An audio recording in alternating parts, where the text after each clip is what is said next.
Tankless hot water heaters, man, endless hot water, and they can last twice as long as your standard tank, but they need maintenance, and that's what today's video is all about. Start to finish, all the tools, the total procedure to do a full maintenance that you don't need to do very often on this unit. Now, this is an outdoor unit. The maintenance would be the same whether it's inside or out.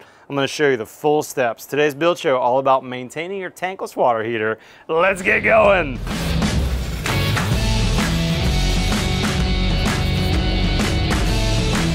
Okay, before we get into it, first thing I want to show you is you need a set of isolation valves.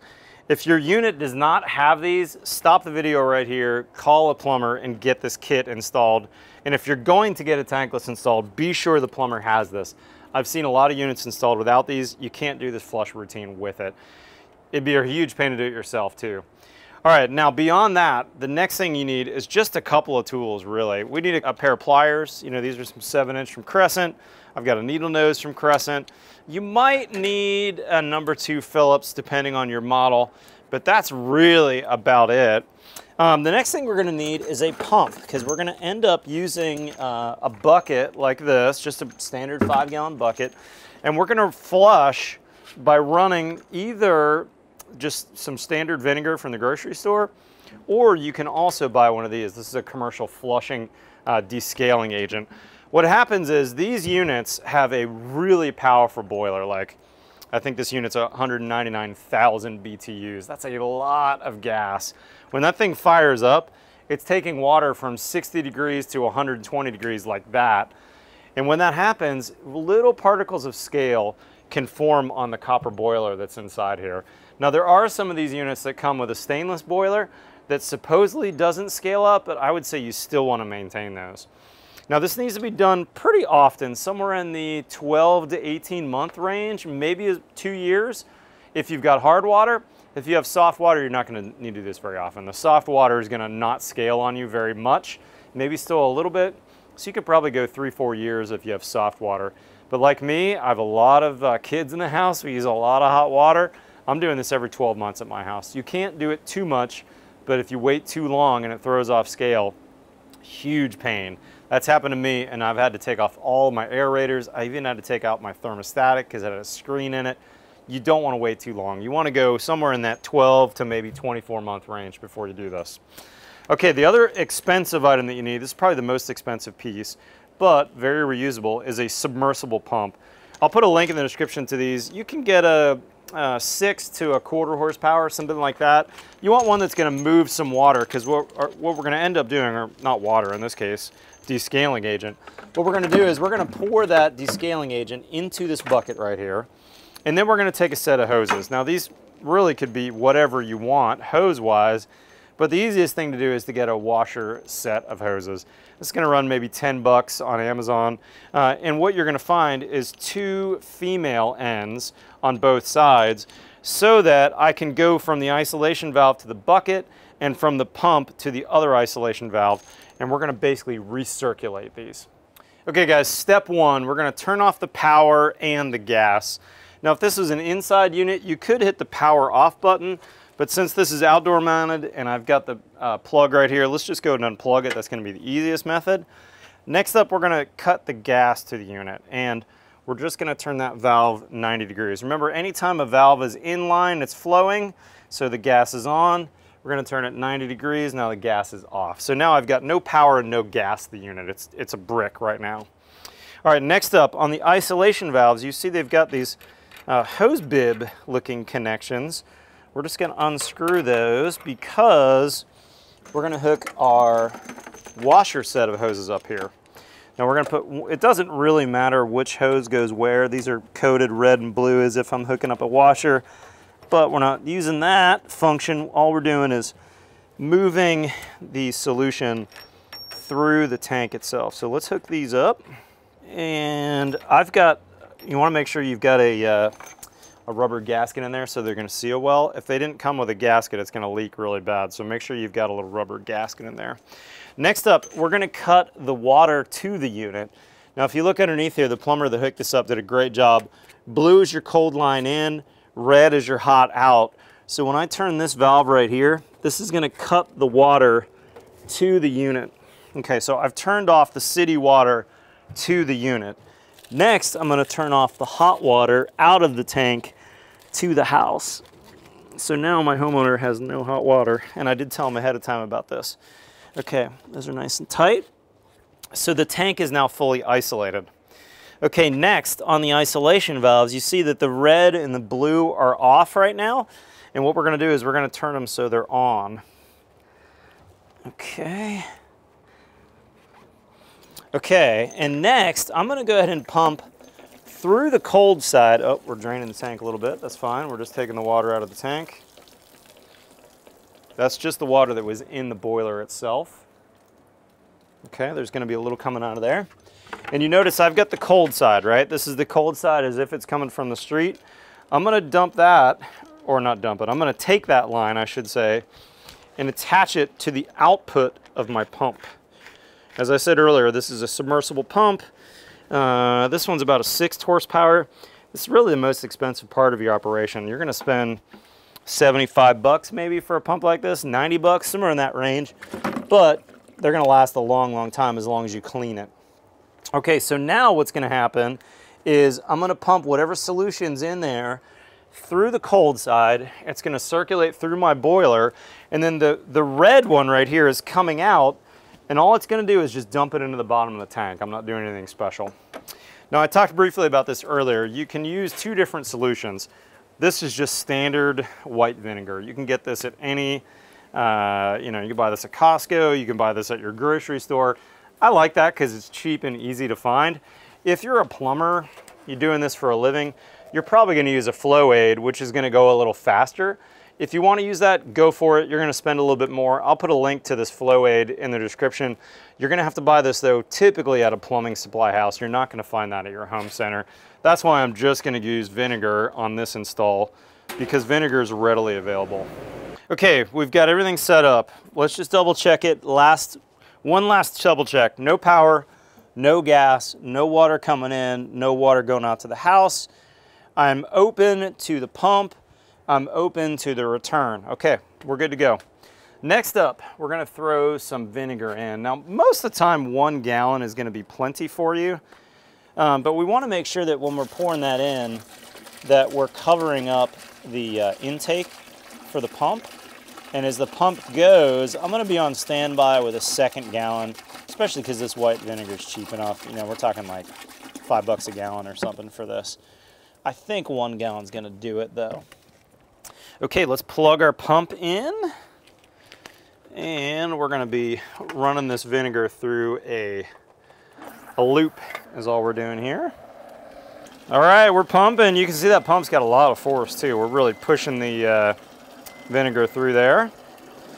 Okay, we're gonna set a timer, and we're gonna let this thing go for about 45 minutes. You can't, almost can't go too long. You could easily go for an hour, no problem.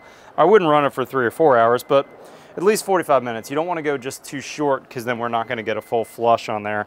So we're going to let this run. We'll see you back here in 45 minutes.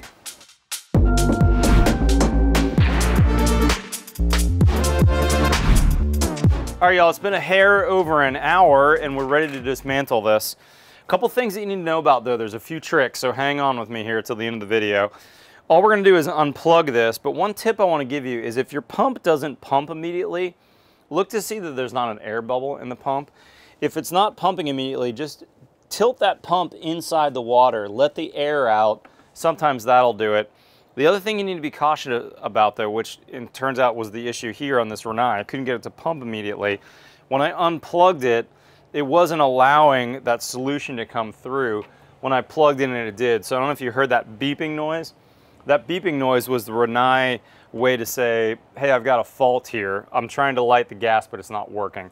It's not gonna hurt your unit in any way, shape, or form, but I needed to do that in order to get the solution to go through. So keep that in mind. I flushed Rinnai, Takagi, several units. Everybody's a little bit different, but I like having the power off as I'm dismantling.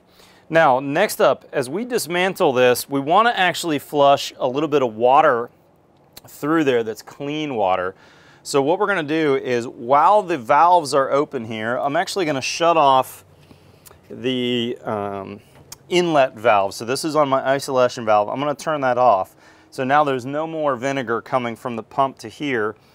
And now I'm gonna turn on the water from the house. So this is just plain water. So what I'm doing now is I'm diluting that vinegar. I'm taking the vinegar out of the unit and I'm just dumping it into here. We're gonna do that for a second just to kind of clean out the unit. Next, I'm gonna dump this vinegar. Now vinegar is benign. You can just dump it right on your on the ground. You're not gonna hurt anything. Biodegradable, as they say. But it's really important to flush my pump system with clean water. If I were to put this pump away with all that vinegar in it, it would absolutely destroy that pump in short order. So I'm gonna fill this bucket about 3/4 full of water, and then I'm actually gonna reflush again just by dumping this water recycling in the tub. So hang on for a second, this is gonna take me a minute, y'all. Okay, so I filled my bucket 3/4. Now I'm gonna go ahead and take this off, and I'm gonna go ahead and dump it back into the tub, but I'm gonna run just plain water through the pump. And that way all the seals, all the rubber, all those mechanisms, we're gonna make sure are totally de-vinegared. We're taking the acid off of there. And then when I'm done, I'm also gonna do the same thing with both these hoses because I wanna make sure that these don't start to rust on me. And we could even just dump it onto the ground instead of back into the bucket. We're just trying to make sure that we've gotten all that acid off the pump. So we'll let this run just for a minute or two, y'all. Okay, emptied the bucket and I refilled it one more time with fresh water. Again, that's just straight out of the tankless water heater. I'm gonna turn off the supply in here so now the bucket is not getting refilled, and you're gonna see the bucket drain down. And again, all I'm doing is I'm just cleaning the pump. It's really no big deal if there's a little bit of vinegar left in here. You're gonna use it quickly. You might taste a little bit coming out of your hot water tap for you know, the first time you use it, but it's diluting really quickly. And again, that small amount of acid is not gonna hurt you. All we're doing now is cleaning the pump. So let's finish this and then we'll get to the last step. Okay, so now we have flushed that at least twice. So I've got, you know, 10 gallons of fresh water that's gone through that pump. I'll give that a last cleanup here in a minute. Again, we're just really making sure we've gotten all that acid out of there. And to rehook, it's the same process. But before we do that, let me show you one critical step that often gets forgotten on this maintenance routine. Right above the inlet right here, this is the cold water into the system. Let me turn this off just so it's not making my boots wet. This screen right here, this little black knob, we're gonna turn that and pull it, and you're gonna see a cleanable screen. That's what my needle nose are for. You also might use pliers, depending on the model that you've got. So I've got both. And we're gonna see which one is the best one to use. It's possible that it's even hand tight. Nah, not quite hand tight. Okay.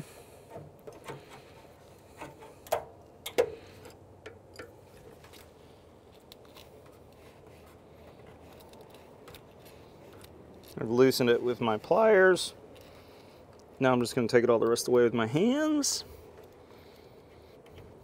Okay, just about out. These are plastic, so be cautious. And this is the inlet screen right here. Actually, this one looks real clean. There's a little bit of junk in there, but not much. That one looks pretty good. I like to do this after flushing so that I can see if there's anything else in there. We're gonna clean that off. I might dip that in my clean water just to get those small, fine particles out of there. So let's go ahead and do that. Okay, now we're gonna reassemble it. Pretty straightforward. We're just gonna put that back on there, and that screen's gonna get inserted back into the hole. This is a plastic part on a brass nipple, so be sure not to over tighten, guys. Hand tight, and then maybe a quarter turn further with a wrench, or maybe not even a quarter turn, just so it's tight. As long as it's not leaking, you're okay. I'm actually gonna switch to the slip joint pliers for this. Okay, we're hand tight, and we're just gonna give it just not even a quarter turn, just 1/8 of a turn. Just want a little bit of plier leverage on there. Okay, that's it. All right, we've been flushed and the screen is clean. All we're gonna do now is do the same thing backwards on the isolation valves. We're gonna pop these back on. We're going to turn both of these so they're opposite. So now no water is gonna come out of the isolation valves. We're gonna turn on the water in cold, turn on the water in hot. We're gonna turn the gas back on. Which way is it? There we go. We're gonna plug it back in. Woo, that's it. Not bad, huh? Hour and 15 minutes maybe, start to finish. Straightforward. Now again, cycle time. 1 year, I would say, for big families using a lot of hot water, especially in really hard water areas. But if you've got soft water, you could probably go 3 years or longer. If you're a 2-person household, you might go 18 to 24 months, but don't neglect this, guys. Really easy to do. For more tankless water videos, I'll put a link to a playlist. I've got a ton of videos about tankless and about water heating in general. But if you're not currently a subscriber, I'd love to have you join me. I shoot the Build Show and publish every Tuesday and every Friday. Follow me on Twitter and Instagram, otherwise we'll see you next time on the Build Show.